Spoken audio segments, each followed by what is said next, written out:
Assalamualaikum warahmatullahi wabarakatuh. Nama saya Kitna Chehra Krisnamurti dari kelas 10-5 absen 20 ingin menjelaskan tentang jalur rempah. Nusantara atau Ibu Rempah. Nusantara adalah negeri yang diberkahi. Dipilih Tuhan sebagai tempat pertama di bumi untuk menumbuhkan rempah. Tom Pyres dalam bukunya Suma Oriental, Kyutrata, Domar, Roksowat, Awoscien atau Ikhtisar Wilayah Timur dari Laut Merah hingga negeri Cina, mengisahkan pengalamannya selama berada di Nusantara pada awal abad ke-16. Ia menulis, para pedagang Melayu berkata bahwa Tuhan menciptakan Timor untuk kayu cendana, Banda untuk pala, dan Maluku untuk cengkeh. Barang dagangan ini tidak dapat ditemukan di tempat lain di dunia kecuali di 3 tempat ini. Saya telah bertanya kepada banyak orang dengan sangat cermat dan sabar mengenai apakah 3 komoditas tersebut dapat ditemukan di tempat lain, dan semua orang menjawab tidak. Nusantara adalah rumah besar keanekaragaman hayati dunia. Sekitar 11% jenis tumbuhan dunia ada di hutan tropis Nusantara.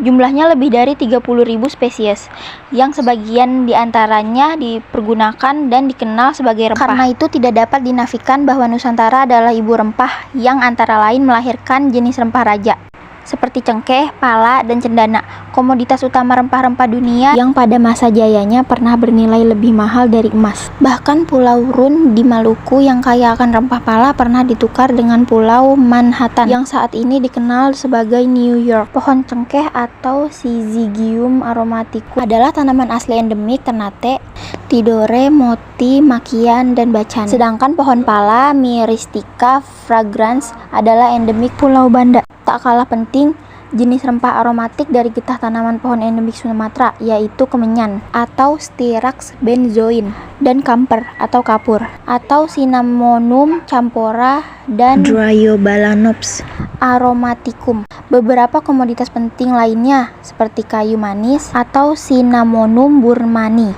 lada, Piper nigrum banyak dihasilkan di Sumatera. Demikian pula cendana atau Santalum album yang banyak tumbuh di kepulauan bagian timur Nusantara. Secara biogeografi, Maluku termasuk dalam zona Laut Wallace yang disebut sebagai hotspot karena kaya akan keragaman hayatinya dan merupakan rumah bagi berbagai jenis tanaman endemik. Oleh sebab itu, rempah atau speech menjadi identitas bagi wilayah Nusantara. Cengkeh dan pala merupakan tanaman-tanaman yang endemik, jadi tanaman-tanaman yang asli tidak ditemukan di mana-mana, sehingga sudah jelas tempat ini menjadi suatu yang unik dan langka.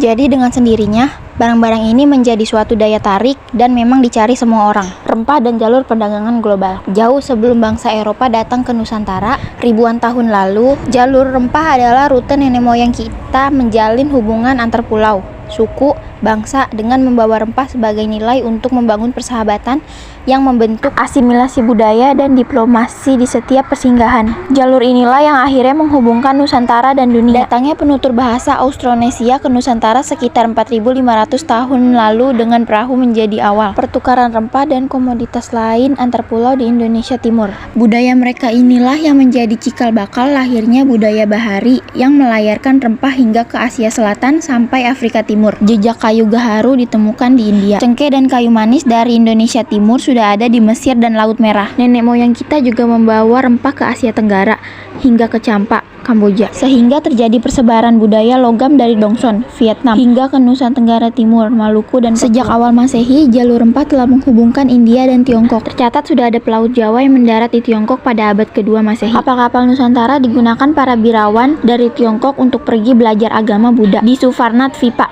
atau Sriwijaya dan di India. Kerajaan besar Sriwijaya, Mataram Hindu, Singasari, dan Majapahit menjadikan perdagangan rempah sebagai jalur interaksi utama yang menghubungkan Nusantara dengan Asia Tenggara, Tiongkok, Asia Selatan, Asia Barat, hingga ke Afrika Timur. Meskipun sejumlah sumber Tiongkok sebelum abad ke-14 mengenal asal cengkeh dari Maluku, hanya ada satu catatan bertanggal 1350 yang betul-betul menulis Jung Tiongkok langsung berlayar dari Tiongkok ke daerah tersebut. Pengumpulan dan pengangkutan rempah Maluku ke belahan dunia barat Nusantara ditangani sepenuhnya oleh orang Melayu, Jawa, Bugis, dan Maluku. Para pedagang dari Melayu, Arab, Persia, dan Tiongkok membeli rempah dari Nusantara, kemudian dibawa dengan kapal ke Teluk Persia dan didistribusikan ke seluruh Eropa melalui Konstantinopel, Istanbul di wilayah Turki saat ini dengan harga mencapai 600 kali lipat. Turner 2005. Tergiur tingginya harga rempah di pasaran dunia, sejak abad 15 Masehi, bangsa-bangsa Eropa mulai bergerak mencari wilayah kepulauan penghasil rempah-rempah, sehingga kemudian mencapai wilayah Nusantara.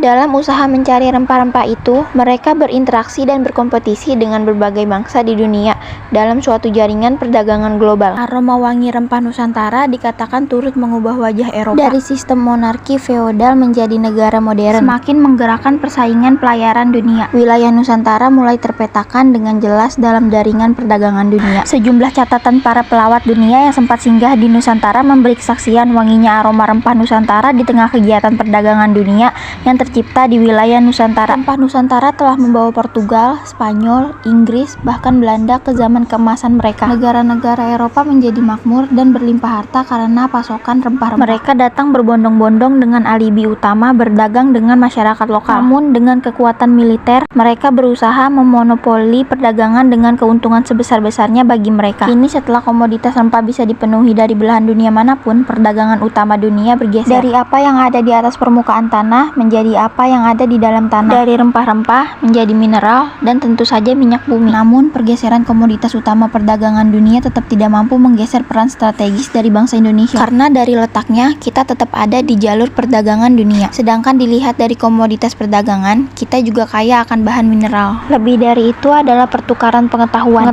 baru tentang bangsa dan agama mereka, bahasa, seni, dan keterampilan ilmiah. Ungkapnya, pelabuhan di sepanjang rute rempah bertindak sebagai wadah pelebur ide dan informasi. Melalui setiap kapal yang syarat dengan muatan berharga di kapal, pengetahuan baru dibawa melintasi lautan ke pelabuhan. Sekian penjelasan jalur rempah dari saya. Apabila ada kesalahan kata dan pengucapan, mohon maaf. Terima kasih. Wabillahi taufiq wal hidayah. Wassalamualaikum warahmatullahi wabarakatuh.